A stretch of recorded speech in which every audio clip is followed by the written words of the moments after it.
Management 102 has been all about different kinds of communication strategies in the professional workplace. And I think that a lot of this has a lot of significant benefit, both personally and professionally, that I'm going to discuss in this video. Two main things. Firstly, on professional writing, and then secondly, on conflicts that we've learned about in this subject. Professional writing extends to things like writing reports for different purposes, things like that more analytical kind of approach to writing, but also the use of visual aids, visual elements, and being able to integrate this where it's appropriate to integrate this kind of thing. Really important knowing who your audience is, but also what your goal in communicating is. Putting these two things together, your communication should really clearly be able to say, here's my goal, appropriate to who your audience is. We discussed the purpose of infographics and how to best use them. And finally, looking at writing emails and the way that cultural norms and expectations still apply here, but how form and style are slightly different here from other forms of professional writing. I find the nature of emails quite interesting, actually, and how this is really a leading part of professional communication and writing in a more evolved kind of culture, which has shifted with technology. As someone who has to send a lot of emails for work, even when they're not particularly long or content heavy, still being conscious of all the little aspects of how someone is going to interpret this message and why that's particularly important.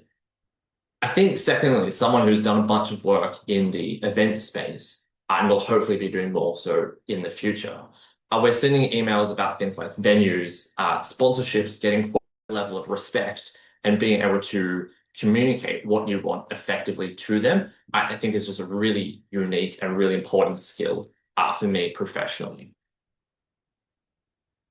Second thing I want to discuss is on conflicts and negotiations.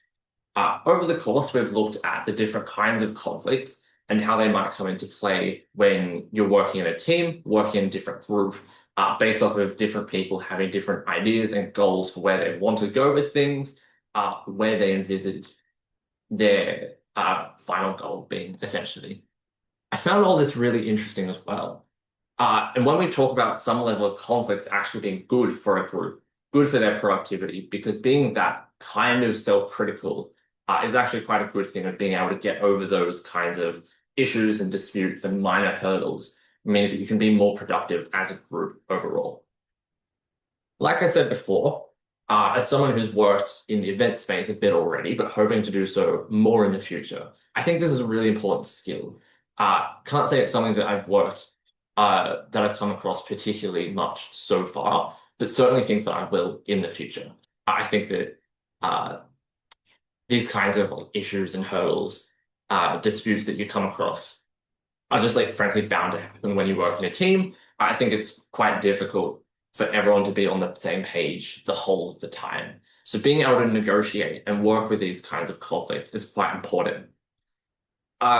Implementing these kinds of strategies that we look at as well, things like mapping conflicts and being really actively listening to other people's concerns and what they value as well. I think this is really important and definitely some stuff that I will take with me professionally into the future. Finally, I think being able to negotiate these kinds of conflicts is really important as well.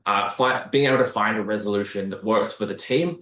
Sometimes this isn't exactly what works for each individual or what they might have wanted originally, but being able to put the team as a priority and being able to put the team's goals together is something that's very important.